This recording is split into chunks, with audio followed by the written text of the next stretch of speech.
नमस्कार, बुलेटिन में आपका स्वागत है और मैं हूं आपके साथ रितेश कुमार गौतम। मुख्यमंत्री पुष्कर सिंह धामी ने सरकारी कार्यालयों और कार्यस्थलों पर अधिकारी, कर्मचारियों एवं शिक्षकों की सुरक्षा को लेकर सख्त रुख अपनाया है। सीएम ने मुख्य सचिव को सुरक्षा के लिए एसओपी तैयार करने और डीजीपी को सभी सरकारी कार्यालयों में पुख्ता सुरक्षा इंतजाम सुनिश्चित करने के निर्देश दिए हैं। साथ ही 21 फरवरी को प्रारंभिक शिक्षा निदेशालय में हुई घटना को लेकर एसएसपी देहरादून को दोषियों पर त्वरित कार्रवाई के भी निर्देश दिए। ये निर्देश उत्तराखंड अधिकारी कर्मचारी शिक्षक मोर्चा के प्रतिनिधि मंडल से मुलाकात के बाद दिए गए।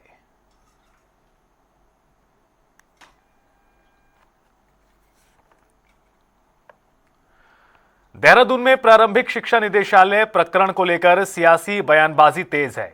बीजेपी प्रदेश अध्यक्ष और सांसद महेंद्र भट्ट ने कहा कि पार्टी ने रायपुर विधायक उमेश शर्मा काऊ से बात कर उनका पक्ष जान लिया है और माफी मांगने के बाद अब इस मुद्दे को बेवजह तूल नहीं दिया जाना चाहिए। उन्होंने कहा कि जनप्रतिनिधि और अधिकारी दोनों को संयम बरतना चाहिए। साथ ही कांग्रेस पर इस दौरान उन्होंने पलटवार किया और कहा कि विपक्ष ने अतीत की घटनाओं पर कभी माफी नहीं मांगी। बीजेपी ने स्पष्ट किया कि मामला दर्ज है और आगे की कार्रवाई कानून अनुसार ही होगी। बातचीत की, देर रात हमारी बातचीत हुई है और उन्होंने इस घटना के लिए क्षमा भी मांगी है। हम किसी भी प्रकार से इस प्रकार की घटनाओं को ना तो स्वीकार करते हैं, ना किसी जनप्रतिनिधि अपेक्षा करते हैं कि इस प्रकार की घटनाएं खड़ी हो। अधिकारी जो है उनको भी इस बात का जरूर ध्यान रखना चाहिए कि जनप्रतिनिधि से किस प्रकार का व्यवहार करना चाहिए। आखिरकार हमारी देवभूमि में इस प्रकार कल्चर कभी नहीं रहा है। संयम सबके लिए आवश्यक होता है और हमने उनसे भी कहा है कि संयम बरतने की आवश्यकता है और मैंने अपील भी की है सभी शिक्षक संगठनों से कि इस प्रकार की परिस्थितियों में हमको कम से कम इस व्यवहार का प्रदर्शन करना चाहिए कि ना तो राजनीतिक दल इसको स्वीकार करते हैं, ना इस प्रकार की घटनाओं को समाज ही स्वीकार करता है। तो क्योंकि उनके खिलाफ रिपोर्ट भी दर्ज हुई है, हर प्रकार का जो विषय रहता है सबको न्यायालय में अपनी बात रखने का अधिकार है, इसलिए इस प्रकार के विषयों पर बहुत ज़्यादा तूल देने की आवश्यकता नहीं है। सर, ये मामला कांग्रेस को अपने गरिमा में झांक कर देखना चाहिए। उनके विधायकों ने किस प्रकार से आईएएस के अधिकारियों को मारा। एक विधायक उनके जो थे वो घर पर जाकर एक अधिकारी घर में उन्होंने पथराव किया, किस प्रकार का माहौल उनके द्वारा बनाया गया। तो इसलिए पहले अपने को देखें तब किसी प्रकार बयानबाजी आरक्षण सिंह जी करें। और हम तो आज भी इन घटनाओं की भर्त्सना करते हैं, लेकिन सत्यता क्या है? सत्यता ये कांग्रेस के किसी नेता ने अपने उन विधायकों के इस प्रकार की जो उनकी गतिविधियां थी उसके लिए आज तक माफी नहीं मांगी। लोकसभा में नेता प्रतिपक्ष राहुल गांधी ने उत्तराखंड के दीपक कुमार से मुलाकात की है। राहुल गांधी से मिलने के बाद कोटद्वार के दीपक ने कहा कि राहुल गांधी ने मुझे मिलने के लिए बुलाया था। उन्होंने मेरे परिवार से बात की और मुझे समझाया कि डरने की जरूरत नहीं है, आपने कोई गलत काम नहीं किया है। वहीं कांग्रेस संसदीय दल की प्रमुख सोनिया गांधी के आवास 10 जनपद पर यह मुलाकात हुई। इस मुलाकात में कांग्रेस नेता वैभव वालिया, दीपक के जो दोस्त हैं विजय रावत और कुछ अन्य लोग मौजूद थे। इस मैटर को लेकर कोई बात नहीं हुई है, बस उन्होंने मेरे को दिलासा दिया है कि आपने बहुत अच्छा काम किया है। कोई आपने थैंक यू। जिनकी मेंबरशिप की बात भी की है, क्या वो विजिट करेंगे आपकी जिम? कोई ऐसी बात? बिल्कुल बिल्कुल, उन्होंने मेरे को बोला है कि हम मेंबरशिप लेंगे, आपकी जिम में आएंगे, आपके जिम विजिट करेंगे। तो मेरे को ये देखकर बहुत खुशी हुई है कि राहुल जी अगर मेरे जिम में आएंगे, मेरी मेंबरशिप लेंगे, तो मेरे को बहुत ज्यादा खुशी वाली बात है। नहीं, मेरी ऐसे तो कोई उनसे इस मैटर को लेकर कोई बात नहीं हुई है, बस उन्होंने मेरे को दिलासा दिया है कि आपने बहुत अच्छा काम किया है, कोई आपने गलत काम नहीं किया जिससे कि आपको डरने की जरूरत है। धमकियां जो मिल रही थी वो मेरे को पहले मिल रही थी, खैर अब तो फिर ऐसा नहीं है कुछ कि काफी पहले धमकियां मिली हैं, ऐसा नहीं है कि काफी टाइम से। अब तो माहौल ठीक है, काफी बेटर है। मैंने बताया है पहले भी, राहुल गांधी जी ने मेरे से यही मेरे हालचाल पूछा है, मेरी फैमिली को लेकर पूछा है कि तुम्हारी फैमिली ठीक है। आरएसएस के 100 वर्ष पूरे होने के अवसर पर संघ यात्रा नए क्षितिज नए आयाम विषय पर हिमालयन कल्चरल सेंटर में प्रमुख जनगोष्ठी का आयोजन किया गया। कार्यक्रम में मोहन भागवत ने कहा कि संघ को बाहर से देखकर नहीं बल्कि उसके कार्यों में सहभागी बनकर ही समझा जा सकता है। उन्होंने स्पष्ट किया कि संघ किसी से प्रतिस्पर्धा नहीं करता, बल्कि व्यक्ति निर्माण के माध्यम से सशक्त समाज और राष्ट्र के निर्माण का कार्यकर्ता है।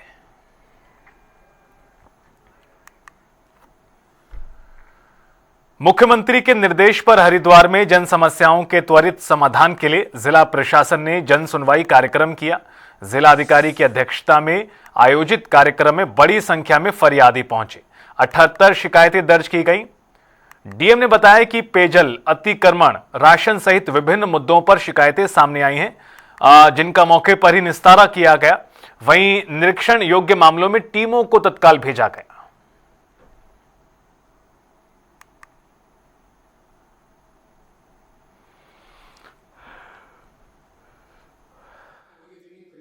आज जन सुनवाई कार्यक्रम आयोजित किया गया था, जिसमें कुल अभी तक 78 शिकायतें दर्ज की गई हैं और इसमें विभिन्न डिपार्टमेंट्स की शिकायतें आई थी, जिसमें कि बाल विकास विभाग, बिजली विभाग, पेयजल, सड़क, अतिक्रमण से संबंधित, अन्य पंचायती राज से संबंधित और कुछ जांच आदि के प्रकरण भी लोगों के द्वारा दिए गए हैं, जिसमें कि आगे कार्रवाई की जा रही है। कुछ ऐसी शिकायतें थी जो रिपीट भी हुई थी, तो उसमें संबंधित अधिकारी से स्पष्टीकरण भी लिया जा रहा है कि उनके द्वारा क्यों सीमित समय में कार्रवाई नहीं की गई। इसके अतिरिक्त सीएम हेल्पलाइन की रिव्यू भी किया गया और साथ ही माननीय मुख्यमंत्री जी की जो घोषणा है उसमें भी कुछ डिपार्टमेंट्स का रिव्यू किया गया है कि संबंधित जो डिपार्टमेंट्स है उसको क्रियान्वयन को गति दें और क्रियान्वयन पूरा करें। सर, शिकायतें रिपीट होने में देखिए कुछ ऐसे प्रॉब्लम्स थी जो लोगों के द्वारा बताई गई, जिसमें बिजली विभाग के अधिशासी अभियंताओं के द्वारा बार बार ऑफिस के चक्कर लगाने आदि की शिकायत की गई थी, जिसमें कि संबंधित अधिकारी के खिलाफ संज्ञान भी लिया गया है और ऐसी शिकायतों का 24 घंटे के अंदर निराकरण हो, उनको वार्निंग भी दी गई है। आगे भी संज्ञान लिया जाएगा। अगर बिजली विभाग के अधिकारियों के द्वारा सही तरीके से निराकरण नहीं किया गया या समयबद्ध तरीके से उत्तर नहीं दिया गया तो उन पर कार्रवाई भी की जाएगी। सर, इस समय बीजेपी की प्रदेश प्रवक्ता हनी पाठक ने आगामी चुनाव और उम्मीदवारों के चयन को लेकर होने वाले सर्वे पर कहा कि भाजपा एक संगठनात्मक पार्टी है और सर्वे की प्रक्रिया काफी जमीनी स्तर पर होती है। हनी पाठक के अनुसार पार्टी अपने हर एक कार्यकर्ता की राय को महत्व देती है, जिसमें बूथ अध्यक्ष से लेकर मंडल अध्यक्ष और जिला अध्यक्ष तक की सक्रिय भूमिका है। कार्यकर्ताओं के फीडबैक को प्रदेश स्तर पर पहुंचाया जाता है ताकि संगठन में पारदर्शिता बनी रहे। कि ये जहां तक सर्वे की रही बात, तो सर्वे के दौरान हम ये देखते हैं, अपने सभी कार्यकर्ताओं की राय लेते हैं। बूथ अध्यक्ष तक की भी राय ली जाती है, मंडल अध्यक्ष की राय ली जाती है, मंडल अध्यक्ष जिला अध्यक्ष को बताते हैं, जिला अध्यक्ष द्वारा प्रदेश तक आती है बातें। तो सभी हमारे जो कार्यकर्ता है, क्योंकि भारतीय जनता पार्टी परिवार एक बहुत बड़ा परिवार है, संगठनात्मक पार्टी है, तो इसमें सभी की विचारधारा को देखते हुए और जनता के समक्ष किस व्यक्ति का कितना ज्यादा जनाधार है, इन सब चीजों का आकलन करने के बाद ही डिसाइड किया जाएगा, क्योंकि भारतीय जनता पार्टी जनता की पार्टी और जनता का जो निर्णय होगा वही एकदम मान्य होगा और उन सब चीजों के आधार पर ये सर्वे किया जा रहा है। उत्तराखंड में 9 मार्च से भराड़ी सैंड विधानसभा में शुरू हो रहे बजट सत्र को लेकर सियासी बयानबाजी जारी है। विपक्ष के सरकार को घेरने के बयान पर बीजेपी प्रवक्ता हनी पाठक ने तंज कसते हुए कहा कि जब जागो तभी सवेरा। उन्होंने कहा कि सरकार सवालों से भागती नहीं है, लेकिन जनहित के मुद्दे गंभीरता से उठाने चाहिए, न कि हंगामे और अमर्यादित व्यवहार से सदन का समय बर्बाद किया जाए। देखिए, मैं फिर यही बात कहूंगी कि जब जागो तब सवेरा। अब अगर कांग्रेस को थोड़ी सी नींद से छुट्टी मिल गई हो, बेल में सोने से फुर्सत मिल गई हो, तो आप प्रश्नकाल के समय निश्चित तौर पर अपना प्रश्न लेकर आइए जो कि जनता के हित में है। कुंभकर्ण की नींद अपनी तोड़िए तो सही, कम से कम जनता के हित में बोलिए तो सही, ये सारी चीजें आप करिए तो सही, लेकिन आपको ये सब करना ही नहीं है। लेकिन चीख चिल्लाहट करने में आप नंबर 1 अवार्ड जीतने के लिए लगातार आगे आते रहते हैं। तो प्रश्नकाल के समय निश्चित तौर पर आपको आगे आना चाहिए और देवतुल्य जनता के हित में कोई ना कोई अपना सवाल रखना चाहिए। देहरादून में शिक्षा निदेशालय कार्यालय में तोड़फोड़ और मारपीट के मामले में पुलिस ने त्वरित कार्रवाई करते हुए हिस्ट्री शीटर समेत 4 आरोपियों को गिरफ्तार किया। सरकारी कार्य में बाधा, मारपीट, संपत्ति नुकसान की धाराओं में मामला दर्ज हुआ है। पुलिस ने कानून व्यवस्था से खिलवाड़ पर सख्त चेतावनी दी है।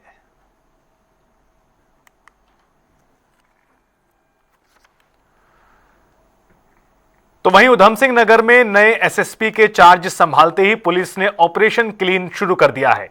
ओवरलोडिंग और यातायात नियमों की अनदेखी करने वालों पर कार्रवाई की जा रही है। आईटीआई थाना क्षेत्र में दर्जनों वाहन पर चालान कर पुलिस ने साफ संदेश दिया कि सड़कों पर सिर्फ कानून का राज ही होगा।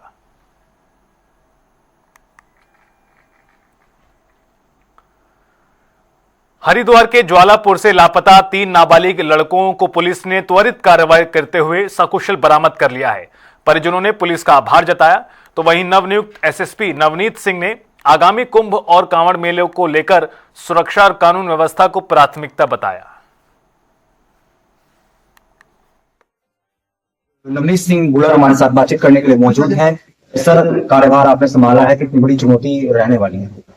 देखिए, अभी आने वाले समय में जैसे हमारा कुंभ का आयोजन है नेक्स्ट ईयर, इसके अतिरिक्त कांवड़ का मेला भी होता है, जिसमें बहुत करोड़ों की संख्या में श्रद्धालु जो है अन्य प्रदेशों से, पूरे देश से हमारे हरिद्वार बड़े विजिट कर रहे हैं।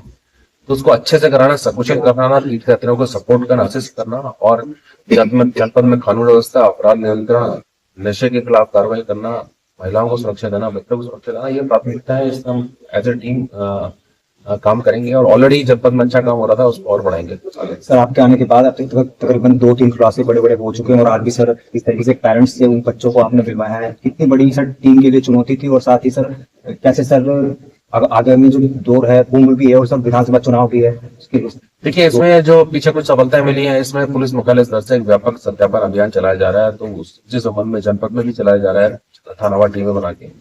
तो उसी में जो एंटी सोशल एलिमेंट्स है, क्रिमिनल्स है, उनकी जानकारी मिलती है। और इस तरीके से जैसे ये बच्चे, छोटे बच्चे 11-12 साल के, ये हरियाणा से यहाँ ट्रेन में बैठ के आ गए, तो ये भी पुलिस के संपर्क में है और इनके परिचय संपर्क करके इनको सुपुर्दगी में दिया गया। तो सत्यापन अभियान से यही हमारा प्रयास है कि इस वेरिफिकेशन से कि जो एंटी सोशल एलिमेंट्स है, क्रिमिनल एलिमेंट्स है, उनको अपने जनपद से बाहर कर सकें। ये थे हरिद्वार के नवनीत एसएसपी नवनीत सिंह हमारे साथ ऐसे बातचीत कर रहे थे अपने सहयोगी के साथ, नेहर सैनिक संख्या टीवी हरिद्वार। रुकेंगे यहाँ पर एक ब्रेक के लिए, फौरन हाजिर होंगे।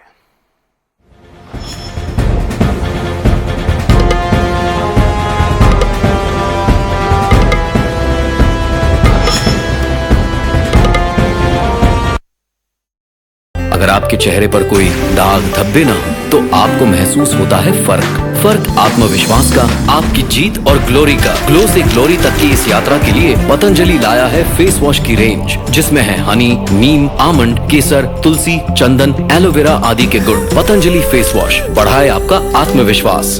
कुछ पल तुम्हारे साथ बिताए हुए पल मेरे साथ रहेंगे जिंदगी भर। LIC से मिले बीमे की रकम ने ही मेरे नए काम की शुरुआत को मुमकिन बनाया। कुछ पल का साथ बन जाता है जिंदगी भर का साथ। LIC, हर पल आपके साथ।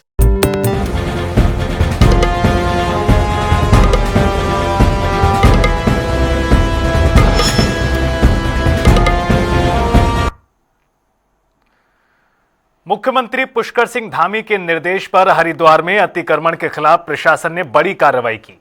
देवपुरा चौक से हरिद्वार रेलवे स्टेशन तक बुलडोजर कार्रवाई से दुकानदारों में हड़कंप मच गया। ये कार्रवाई कुंभ 2027 की तैयारियों के मद्देनजर है। रेलवे स्टेशन के बाहर नाले पर किए गए अतिक्रमण को हटाकर जल निकासी सुचारू की गई। इस दौरान सिटी मजिस्ट्रेट कुसुम चौहान और पुलिस बल मौजूद रहा। सिटी कोतवाली शिशुपाल सिंह नेगी ने कहा कि हरिद्वार को अतिक्रमण मुक्त करने का अभियान आगे भी जारी रहेगा।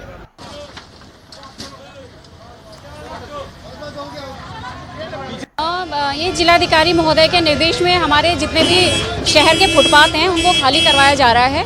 पूर्व में भी हम लोगों के द्वारा ही फुटपाथ खाली कराया गया था, लेकिन लोग जो है दोबारा अतिक्रमण कर देते हैं। तो इस संबंध में हमारे द्वारा आज जो प्रशासन के द्वारा दोबारा कार्रवाई की जा रही है और लोगों को सख्त चेतावनी दी जा रही है कि अगर इनके द्वारा दोबारा अतिक्रमण किया गया तो इसके बाद जुर्माने की कार्रवाई की जाएगी।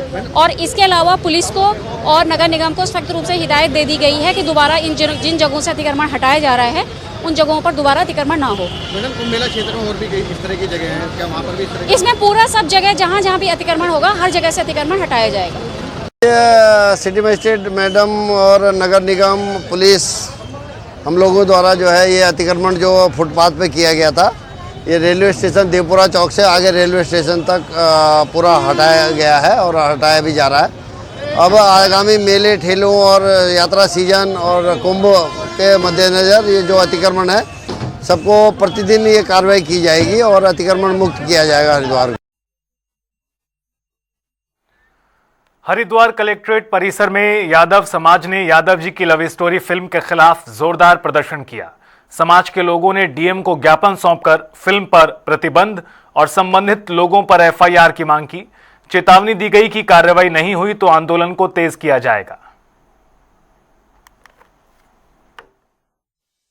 महासभा है और तमाम यादव समाज से जुड़े हुए लोग हैं, किसी भी दल के हो, किसी भी संगठन के हो, क्योंकि ये जो यादव की लव स्टोरी नाम से मूवी आई है, इसमें खास तौर से यादव समाज की लड़कियों के बारे में जो अभद्र भाषा और अभद्र जो चरित्र का दिखाया गया है वो बहुत ही दुर्भाग्यपूर्ण है, निंदनीय है। मैं चाहूँगा कि आपके माध्यम से सरकार से कहना चाहूँगा, आज सभी लोगों ने इकट्ठा होकर यहाँ जितने हमारे यादव महासभा के पदाधिकारी हैं ज्ञापन देने का काम किया है जिलाधिकारी महोदय को कि तत्काल इस पिक्चर को बैन किया जाए। और जो हमारा सेंसर बोर्ड है, हम उसकी निंदा करते हैं कि इस प्रकार की फिल्में जो समाज में द्वेष भावना उत्पन्न करती हैं, जातिवादी है, सांप्रदायिकता है या क्षेत्रवाद को बढ़ावा देते हैं, उन पर तत्काल प्रभाव से रोक लगनी चाहिए। पिक्चर का ट्रेलर काफी पहले आ गया, तो क्या आपको नहीं लगता कि आपने बहुत देर कर दी इसकी मांग उठाने में? ट्रेलर तो सेंसर बोर्ड देखता है ना कि आम जनता को कहा, जब इसके बारे में समाज को पता चला और यादव समाज के बारे में जो काफी बातें इसमें गलत सलत प्रचार की गई हैं, उसके विरोध में तमाम यादव समाज के लोग यही नहीं पूरे देश के अंदर सड़कों पर उतरकर इस पिक्चर के खिलाफ, इसके निर्माता निर्देशक के खिलाफ और सेंसर बोर्ड के खिलाफ प्रदर्शन कर रहे हैं लगातार। हरिद्वार के सिडकुल में पुलिस ने मोबाइल रिपेयरिंग की दुकान की आड़ में चल रहे फर्जी दस्तावेज बनाने के गिरोह का पर्दाफाश किया है। बिजनौर निवासी पुनीत कुमार को गिरफ्तार कर फर्जी आधार कार्ड, मार्कशीट और इलेक्ट्रॉनिक उपकरण जब्त किए गए हैं। पुलिस ने संबंधित धाराओं में मामला भी दर्ज किया है और जांच शुरू कर दी है। देहरादून की स्वास्थ्य सेवाओं को बेहतर बनाने के लिए जिलाधिकारी सविन बंसल एक्शन मोड में नजर आए। डीएम ने शहर के प्रमुख कोरोनेशन अस्पताल का औचक निरीक्षण किया, जहां वार्डों का जायजा लिया, मरीजों और तीमारदारों से बात की।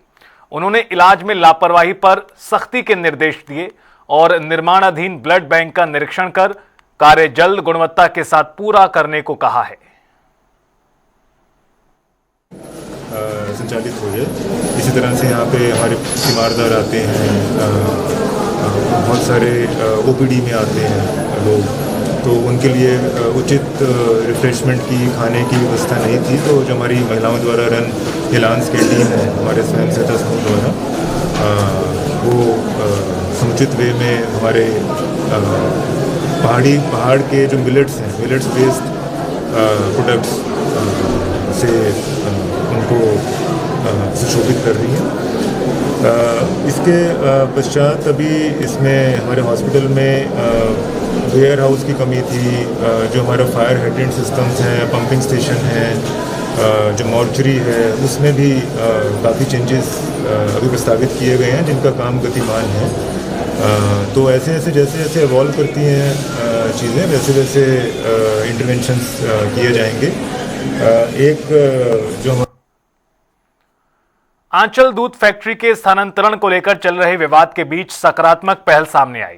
क्षेत्रीय जनप्रतिनिधि संजय वछाड़ ने जनता की मांग पर फैक्ट्री को स्थानीय क्षेत्र में स्थानांतरित करने के निर्णय के लिए कैबिनेट मंत्री सौरभ बहुगुणा का आभार जताया। फैक्ट्री को एक्वा पार्क के पास स्थानांतरित किए जाने की बात सामने आई है। साथ ही शक्ति फार्म, निर्मल नगर और राजनगर को बेगुल नदी के रास्ते सिडकुल से जोड़ने के लिए आरसीसी स्पैन पुल निर्माण योजना को क्षेत्र के विकास के लिए बड़ी उपलब्धि बताया गया है। शिफ्ट किया है। देखिए, माननीय मंत्री जी ने इस क्षेत्र के लिए तमाम सौगातें दी उन्होंने, चाहे वो सिरसा मोड़ की रोड हो, चाहे वो सूखी नदी का पुल हो। अभी आप लोगों ने देखा होगा एक 1.5 करोड़ से निर्मित बंग भवन का उद्घाटन भी माननीय मंत्री जी ने किया है। तो निरंतर कहीं ना कहीं माननीय मंत्री जी इस क्षेत्र में सौगात दिया है, और जिसके तहत उन्होंने वादा किया था चुनाव में कि मैं आंचल फैक्ट्री शक्ति फार्म में दूंगा। उस निमित्त उन्होंने आंचल फैक्ट्री राजनगर में करने की घोषणा करी थी, मगर कुछ लोगों ने उसका विरोध किया और कुछ लोगों ने सुझाव भी दिया। अभी निर्मल नगर पंचायत हुई थी, जिसमें सारे तमाम जनप्रतिनिधियों ने उनसे आग्रह किया कि माननीय मंत्री जी से कि फैक्ट्री को कहीं अन्यत्र शिफ्ट कर दिया जाए। तो माननीय मंत्री जी ने जन भावना को देखते हुए, सबका सुझाव को लेते हुए, क्योंकि वो हमारे क्षेत्र के हर सुख दुख में वो आते हैं, हमारी जनभावना को कदर करते हैं, तो करते उन्होंने फैक्ट्री को अन्यत्र शिफ्ट करने का डिसीजन लिया था। शहर कांग्रेस कमेटी मसूरी द्वारा स्वर्गीय मुंशी हरिप्रसाद टमटा की पुण्यतिथि को सामाजिक न्याय दिवस के तौर पर मनाया गया।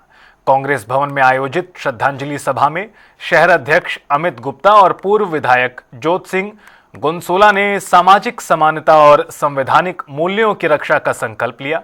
कार्यक्रम प्रदेश अध्यक्ष गणेश गोदियाल एवं जिला अध्यक्ष संजय किशोर के निर्देश पर किया गया। सुधार सभा का गठन किया और बाद में चलकर जो है उसी सुधार सभा के कुछ वर्षों बाद जो है ये ब्रिटिशर्स के साथ जो है एक, क्योंकि राज जो है ब्रिटिशर्स का था, तो उन्होंने ब्रिटिशर्स के साथ जो है उनके उत्थान के लिए एक वार्ता की और दलित समाज के जो उपजातियां थी उनका एकीकरण करते हुए शिल्पकार समाज के रूप में जो है उनको एक उपाधि दी गई, जो आज भी शिल्पकार समुदाय के रूप में जानी जाती है। शिक्षा के क्षेत्र में उन्होंने उन्नयन किया। प्राइमरी स्कूल और समय प्रौढ़ शिक्षा के लिए भी जो है उन्हीं स्कूलों में जो है वृद्धों को भी जो है शिक्षा, व्यवहारिक शिक्षा दी जाती थी। उसके लिए क्रांतिकारी कदम उठाने के लिए जो है उन्होंने ये संकल्प लेकर जो है आगे जो है समाज सुधारक के रूप में जाने गए। गुमनाम होते जा रहे हैं तो उन्हें याद करने का काम आज किया जा रहा है। मुंशी हरिप्रसाद टमटा जी दलित समाज के उस जमाने के जब अंग्रेजी शासन था, 1911 में एक सभा हुई अंग्रेजों के माध्यम से। वहाँ ये कहा गया कि स्वर्ण कुर्सी पे बैठेंगे और दलित कुर्सी पे नहीं बैठेंगे। उनको वो बात बहुत असहज सी महसूस हुई। उन्होंने इसकी लड़ाई लड़ी। उन्होंने जो हमारे दलित समाज की जो जातियां उपजातियां थे उनको एक साथ संगठित करने का काम किया। उन्होंने उस जमाने में दलितों को शिल्पकार की उपाधि दिलवाई अंग्रेजों के माध्यम से, जो आज भी लागू है। तो ऐसे समाज सुधारक, और जब कुमाऊं में जहां अल्मोड़ा में उनका जन्म हुआ एक गाँव में, जब उन्होंने देखा कि हमारा जो पहाड़ी क्षेत्र है, जो हमारा गढ़वाल का क्षेत्र है, कुमाऊं का क्षेत्र है, वो शिक्षा के क्षेत्र में बहुत पीछे है, तो उन्होंने 150 स्कूल प्राथमिक और प्रौढ़ शिक्षा केंद्र खुलवाए गढ़वाल कुमाऊं में, जिससे पहाड़ के लोगों को ज्ञान मिलना शुरू हुआ, शिक्षा मिलना शुरू हुई। देहरादून के Rajpur road silver city mall में दिन दहाड़े हुई सनसनीखेज हत्या का देहरादून पुलिस और एसटीएफ ने खुलासा किया। मामले में 2 आरोपियों को गिरफ्तार किया गया है। पुलिस अनुसार मृतक विक्रम शर्मा की हत्या की साजिश झारखंड गैंग ने कई महीनों पहले ही रची थी। 10 से 12 लोगों द्वारा सितंबर से रेकी की जा रही थी और हत्या की योजना जमशेदपुर में बनाई गई। मुख्य साजिशकर्ता आशुतोष और विशाल बताए गए। 13 फरवरी को एक शूटआउट हुआ था राजपुर रोड पर। तो उसमें वहां पर एक व्यक्ति जिनकी डेथ हुई थी, विक्रम शर्मा जी उनका नाम था। और बाकी जो इसके बाद जो केस रजिस्टर्ड हुआ था, उनके परिवारजनों की तरफ से उनके फैमिली फ्रेंड ने केस रजिस्टर्ड कराया था। और चूंकि एक सनसनीखेज प्रकरण था, तो इसमें जो हमने प्राथमिक रूप से जो जानकारी करी, जो अभी तक हमारे पास आ चुकी है, तो इसमें सभी जितने भी इसमें मोस्टली लोग इन्वॉल्व थे, वो सभी को अभी हमने आइडेंटिफाई भी कर लिया है। और घटनाक्रम जो शुरू होता है उसमें करीब 10 बजे के करीब जो है दो व्यक्ति जो है पैदल सिल्वर सिटी मॉल को क्रॉस करके अंदर जाते हैं 9:45 बजे करीब। और एक मोटरसाइकिल जो बिना नंबर की थी, वो आरटीओ के आगे करीब जो है 200-300 मीटर आगे खड़ी थी, जिसका नंबर प्लेट नहीं था। तो ये घटनाक्रम जो उस समय हमें प्राथमिक रूप से पता चला था। और जब पुलिस की सूचना के आधार पर जब इस बिना नंबर की गाड़ी जो थी अपाचे, उसका जब हमने चेकिंग का प्रारंभ किया था, तो सहजारा रोड के पास वो गाड़ी छोड़ के जो है दूसरी 2 गाड़ियों से, जो हरिद्वार से जो आए थे, एक स्कूटी और एक मोटरसाइकिल थी जो रेंट पर ली गई थी, उससे जो है 3 अभियुक्त वहां से चले गए थे। क्योंकि ये मोटरसाइकिल हमारे लिए एक क्लू था कि उस मोटरसाइकिल को वहां से लेकर बदमाशों के द्वारा उसको किसी अन्य के द्वारा, जो उसमें नाम बताए जाएंगे करके, उसके द्वारा वहां से ले जाना था। लेकिन पुलिस पहले पहुंच गई वहां पर, तो गाड़ी पुलिस को मिल गई थी। तक जिन लोगों के द्वारा ये घटना कारित की गई है, जब तक वो नहीं पकड़े जाएंगे, उनके स्तर से और चीजें नहीं आएंगी, तभी हम ऑफिशियली कुछ चीज कह पाएंगे। लेकिन हाँ, हमारे रडार में जो मुख्य अभियुक्तों में वो लोग भी शामिल हैं, जिसमें अखिलेश सिंह है, गणेश सिंह है, इस टाइप के जो गैंगस्टर वहां पर ऑपरेट कर रहे थे और जिनका मृतक के साथ जो विवाद भी चल रहा था, तो वो भी हम लोगों के रडार में रहे।